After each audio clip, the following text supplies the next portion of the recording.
মুদ্রাস্ফীতি, ঋণ খেলাপি, বেকারত্ব, বাজার সিন্ডিকেট, দ্রব্যমূল্যের ঊর্ধ্বগতি থেকে শুরু করে পতিত সরকারের যেকোনো দুর্নীতির দায় নিতে হবে আসন্ন নির্বাচিত সরকারকেই। দুঃশাসনে জর্জরিত পরবর্তী বাংলাদেশের হাল ধরতে বিশাল এই চ্যালেঞ্জের খাদে পড়তে হবে সরকারকে।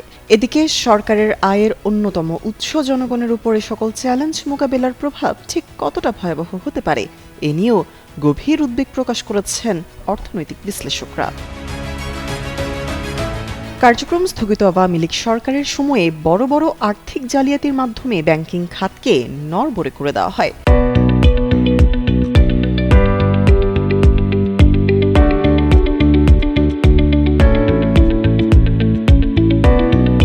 বিপুল পরিমাণ অর্থ বিদেশে পাচার হওয়ায় দেশের আর্থিক খাত প্রায় অর্থশূন্য হয়ে পড়ে। 2019 সাল থেকে শুরু হওয়া মন্দা ও পরবর্তীতে করোনার ধাক্কার মাঝেও অবাধে লুটপাটের মতো ঘটনা সাধারণ মানুষের জীবনযাত্রা অসহনীয় করে তোলে। অবশেষে 24-এর 5 আগস্ট ছাত্র জনতার গণঅভ্যুত্থানের মুখে সেই ভঙ্গুর অর্থনীতির দায় রেখেই দেশ ছেড়ে পালায় পতিত সরকার প্রধান ও তার মন্ত্রীরা।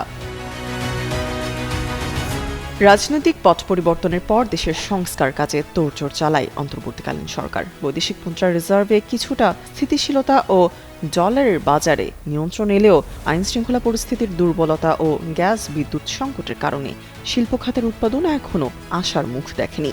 বিনিয়োগ সম্মেলন বা উদ্যোগের আহ্বানেও বড় কোনো সাফল্য আসেনি, ফলে বেসরকারি খাতে কর্মসংস্থান এখনও স্থবির। আগামী 12 ফেব্রুয়ারি নির্বাচনের মাধ্যমে গঠিত নতুন সরকারের প্রধানতম চ্যালেঞ্জ হবে আকাশচুম্বী মূল্যস্ফীতি নিয়ন্ত্রণ করা।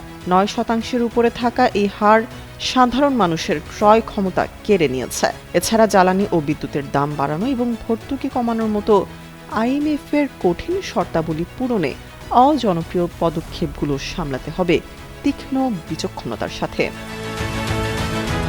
বাংলাদেশ উন্নয়ন গবেষণা প্রতিষ্ঠানের সাবেক মহাপরিচালক ও বাংলাদেশ ব্যাংকের সাবেক প্রধান অর্থনীতিবিদ ডক্টর মোস্তফা কে মুজেরি বলেন, দীর্ঘ সময় ধরে অর্থনীতিতে মন্দা চলছে।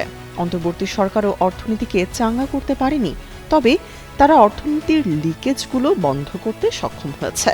নতুন সরকারকে অর্থনৈতিকভাবে মানুষকে স্বস্তি দেওয়ার পদক্ষেপ নিতে হবে।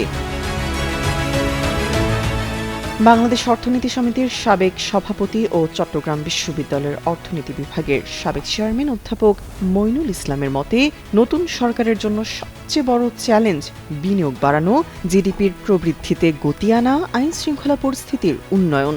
এখন যেভাবে মব সৃষ্টি করে যেখানে সেখানে হামলা হচ্ছে, সেগুলো বন্ধ করতে হবে। তাহলে উদ্যোক্তাদের মনে আস্থার সঞ্চার হলে বিনিয়োগে এগিয়ে আসবে বলেও মনে করেন তিনি।